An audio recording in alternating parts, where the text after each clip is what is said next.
Chào mọi người, cảm ơn mọi người đã quay trở lại với kênh của mình. Và ngày hôm nay sẽ là một ngày vô cùng đặc biệt bởi vì mình sẽ chia sẻ với các bạn những cuốn sách mà mình thích nhất trong tất cả những cuốn sách mà mình đã đọc. Và nếu các bạn chưa biết mình đọc khoảng tầm bao nhiêu thì hãy lên Goodreads của mình để xem. Cái con số gần gần chính xác là khoảng tầm 300 cuốn. Trong đấy mình chọn được 13 cuốn. Và trước khi bắt đầu với 13 cuốn sách ấy thì mình vẫn muốn giới thiệu với các bạn một bài hát mà mình rất là thích trong cái tuần này. Bài hát đó tên là War of Hearts của Ruel. Nếu các bạn xem một cái bộ phim nó có tên là Shadowhunters, nó ở trên Netflix á, thì các bạn sẽ biết là bà Ruel, cô Ruel, chị Ruel hát rất là nhiều bài ở trong nhạc phim. Và thật ra mình đã nghe Ruel từ trước đấy rồi, bởi vì mình xem một cái nó có tên là The Vampire Diaries. Nếu các bạn có xem The Vampire Diaries thì các bạn cũng sẽ biết là Ruel hát rất là nhiều. Dù sao đi chăng nữa mình nghĩ là các bạn nên nghe War of Hearts, bởi vì đây là một trong những bài mà nó đã ám ảnh mình từ hồi mình học lớp 9 đến bây giờ. Và cái nhạc cũng như cái lời nó khá là giống với hoàn cảnh của đa phần tất cả mọi người. Có lẽ là một lúc nào đấy trong cuộc đời các bạn cũng sẽ trải qua cái kiểu tương tự như thế. Cái bài hát này liên quan đến tình cảm tất nhiên rồi, War of Hearts. Sau khi nghe xong thì các bạn có thể quay về đây và nghe mình lảm nhảm về 13 cuốn sách mà mình thích nhất. Cái danh sách này sẽ không được sắp xếp theo thứ tự mà mình thích nhất hay thế nào đâu. Nó chỉ là kiểu 13 cuốn sách mà mình tự nhiên nhận ra là mình thích so với tất cả những cuốn sách còn lại. Và đầu tiên ý thì mình xin được nhắc đến cuốn sách của bác Nguyễn Nhật Ánh có tên là Cho tôi xin một vé đi tuổi thơ. Như các bạn cũng đã biết thì lẽ ra cuốn sách này mình chưa được đọc, mình phải trở thành một người lớn đã rồi mình muốn quay trở về tuổi thơ thì mình sẽ dùng tấm vé này để trở về. Thế nhưng mà mình đã đọc cái này từ hồi mình lớp 8 và đến bây giờ mình đọc lại mình vẫn còn thích, tức là đây là một cuốn sách xuất sắc. Mình không cần phải nói nhiều quá về cuốn sách này đâu, bởi vì mình nghĩ là các bạn cũng biết nó về cái gì rồi. Thì đây là câu chuyện về 4 người bạn mà nhân vật chính của chúng ta là Cu Mùi. Mặc dù mình là một người mà đọc rất là nhiều Bắc Ánh, thế nhưng mình phải đưa cái cuốn sách này vào trong cái danh sách thích nhất của mình, bởi vì nó không những là một cuốn sách dành cho trẻ con đọc cũng được, mà là người lớn nên đọc để mà nhìn mọi thứ theo cái hướng nhìn của trẻ con. Vâng, trẻ con cũng nên đọc để nhìn theo cái góc nhìn của người lớn. Đây là một cái sự pha trộn rất là thú vị và rất là đáng lưu tâm về hai cái hướng nhìn cuộc đời của người lớn và của trẻ con. Và nó cũng xen vào đấy là những cái câu chuyện rất là hài hước và ngây ngô ngộ nghĩnh. Và thật sự đọc cái này nó rất là giải trí, nó không khiến cho mình cảm thấy khó chịu. Mặc dù nó có nhắc đến một số những cái chủ đề hơi hơi nhạy cảm một tí và những cái luồng suy nghĩ hơi hơi trái chiều một tí, thế nhưng thật sự đây là một cuốn sách mà đáng đọc của văn học Việt Nam, mình nghĩ là như vậy đó. Sách thứ hai mà mình muốn nói đến đó chính là Điều Kỵ Diệu Tiệm Tạp hóa Namiya. Mình đã nói về cuốn sách này ở trong một cái video khác rồi, nhưng mà mình muốn nói kỹ hơn một chút. Lý do mà mình thích Namiya mà mình không đưa Phía Sau Nghi Can X vào đây ý, là bởi vì Phía Sau Nghi Can X đọc một lần thì được, đọc sang lần thứ hai thì bạn biết hết rồi, nó sẽ không còn một cái gì thú vị nữa cả. Nhưng mà Namiya là một cuốn sách mà các bạn sẽ đọc đi đọc lại rất là nhiều lần, và mình nghĩ là mỗi một lần các bạn đọc xong các bạn sẽ học được thêm một vài điều nữa.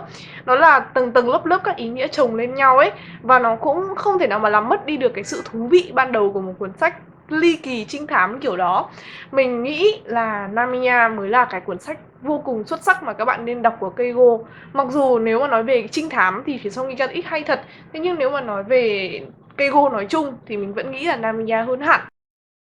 Cuốn sách thứ ba mà mình muốn giới thiệu đó chính là A Monster Calls, hay còn có tên tiếng Việt là Quái vật ghé thăm.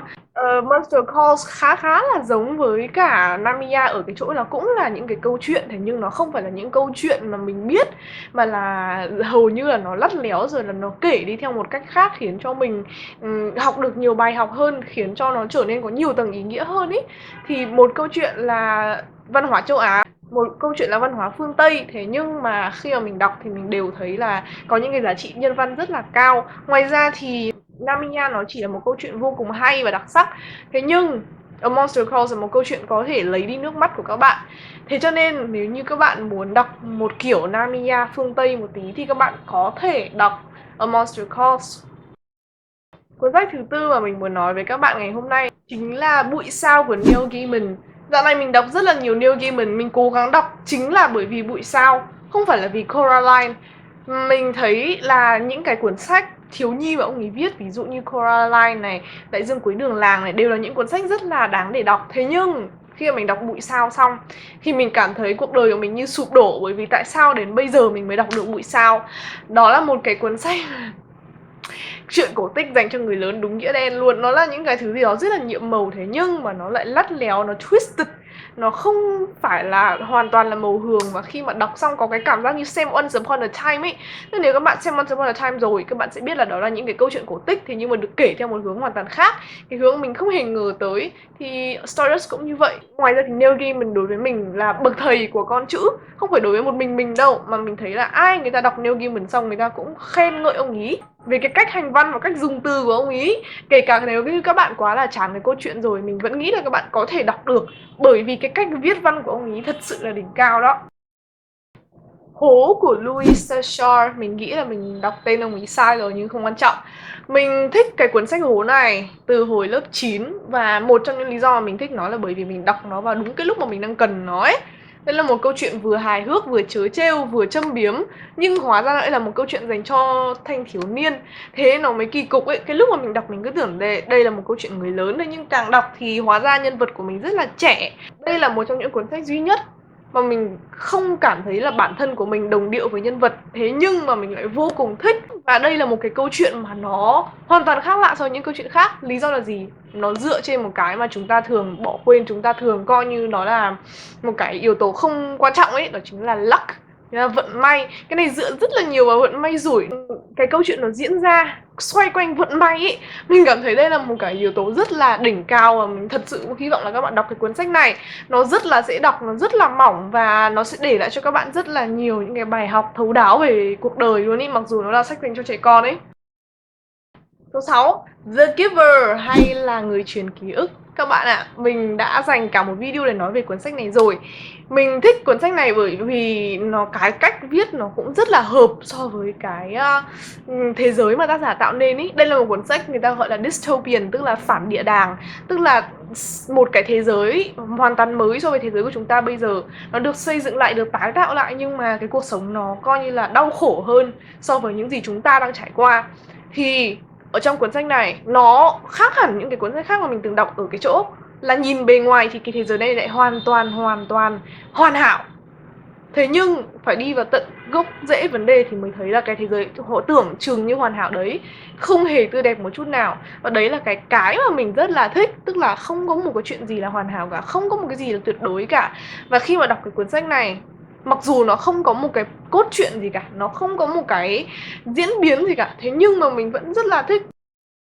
Số 7, The Outsider của S.E. Hinton.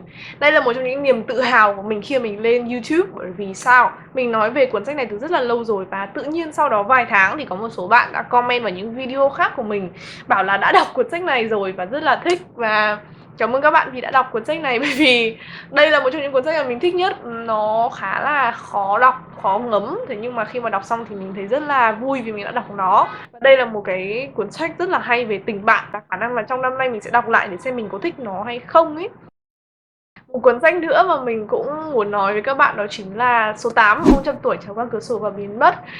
Đây cũng là một trong những cuốn sách mà mình nói đi nói lại trên kênh của mình rồi. Và cái lý do tại sao mà mình thích nó thì các bạn có thể xem cái review của mình. Mình không muốn nói lại quá là nhiều nữa. Nhưng cái điểm nổi trội nhất của cái cuốn sách này đó chính là 400 trang không biết chán.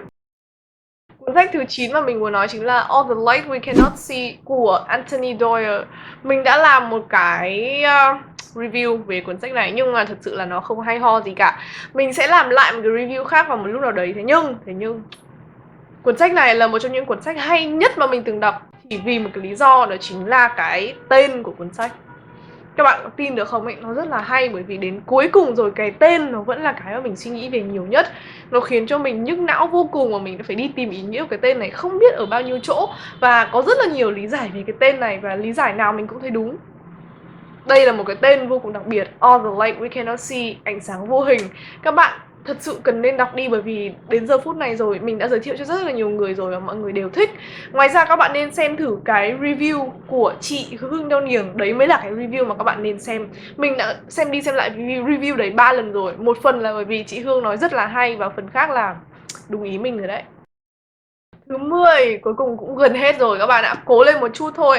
Đó chính là Call Me By Your Name của Andrea Seaman. Các bạn biết là mình đã làm một cái review phát khóc lên vì cái cuốn sách này rồi. Và đến nỗi là mình phải mua hẳn một bản tiếng Anh và một bản tiếng Việt để sưu tập.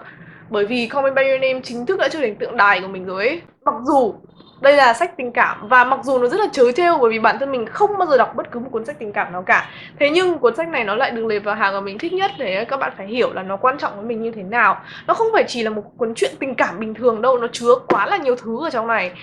Nó lấy đi bao nhiêu nước mắt của mình và nó khiến cho mình suy nghĩ cực kỳ là nhiều. Và kể cả bộ phim cũng thế. Thế cho nên Call Me By Your Name xứng đáng ở trong danh sách này. Thứ 11 là cuốn sách Crooked Kingdom của Leigh Bardugo. Thật ra nhá, mình đã dừng cái việc đọc sách rất là lâu rồi, cho đến khi một người bạn của mình, tức là chị Lệ đó, cho mình đọc một số cuốn sách. Và trong đấy thì cái cuốn sách mà mình thích nhất ở cái đợt đấy chính là Crooked Kingdom. Cái cuốn sách này đã khiến cho mình quay trở lại với việc đọc sách. Các bạn thể thấy mình đã giới thiệu về Crooked Kingdom ở trong vô cùng là nhiều những cái video khác. Và nếu các bạn nghe thấy nó vẫn không có một cái gì quen thuộc cả, thì đó chính là tập 2 của bộ sách Móng vuốt quả đen mà mình được nhà xuất bản Kim Đồng tặng cuối năm nay. Crooked Kingdom, tức là tập 2 sắp sửa ra rồi. Và mình thề với các bạn là nếu như các bạn không thích tập 1 cho lắm, hoặc là mới chỉ hơi thích thôi, thì khi các bạn đọc tập 2 các bạn sẽ đầu hàng luôn. Bởi vì nó rất là hay, nó rất là nhanh chóng, nó xảy ra rất là nhiều thứ. Và thật sự là khi mà đọc xong các bạn sẽ nhận ra là ồ, hóa ra là tác giả gài gắm rất là nhiều những cái bài học cuộc sống của mình bình thường vào một cái cuốn sách giả tưởng như thế. Tại sao một cuốn sách giả tưởng mà nó lại không phải là chỉ để giải trí, mà nó lại mang lại nhiều những cái suy nghĩ như vậy? Đấy chính là cái mà Crooked Kingdom đã làm được, và nó đã nhảy vào trong danh sách 12 cuốn sách mà mình thích nhất rồi. Cuối cùng tới đây các bạn ạ, thật là hạnh phúc. Chắc là đến giờ phút này các bạn cũng đã đoán được cái cuốn sách cuối cùng là gì rồi. Và đó chính là The Great Gatsby, đại gia Gatsby, Gatsby vĩ đại. Ôi, ánh sáng của mình. Rất là nhiều người ghét cuốn sách này, đừng hiểu nhầm mình nhá. Đây không phải là một cuốn sách dễ thích đâu, nó là một cuốn sách kinh điển và người ta thường không thích quyển này. Nhưng mình thì có lý do là gì? Mình bị bắt đọc. Khi mà mình đọc lần đầu tiên mình kiểu, xong rồi mình phải trích dẫn những các thứ ra, xong mình phải phân tích các thứ ra ấy, nó rất là lằng nhằng. Và khi đấy thì mình mới nhận ra được là cái giá trị nó nằm ở trong cái cuốn sách này nó lớn như thế nào. Và mỗi năm mình đều có một cái lệ là mình đọc lại cuốn sách đấy để xem là mình có học lại được cái gì hay không.